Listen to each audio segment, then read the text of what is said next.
微龍上樓的時候，底下正入席吃飯，無線電裏樂聲悠揚。微龍那間房屋小如舟，被那音波推動着。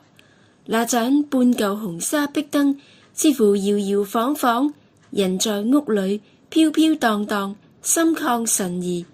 微龍拉開了珍珠羅簾幕，倚着窗台望出去，外面是窄窄的陽台，鐵欄杆外浩浩蕩蕩的霧，一片蒙蒙雨白，很有從甲板上望海的情致。微龍打開了皮箱，預備把衣服騰到抽屜裏，開了壁櫥一看，裏面卻掛滿了衣服，金翠輝煌。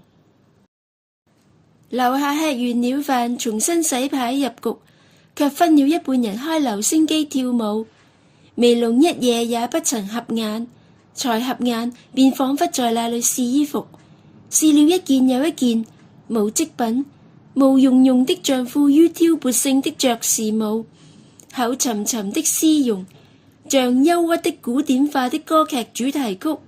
柔滑的遠段，像藍色的多瑙河，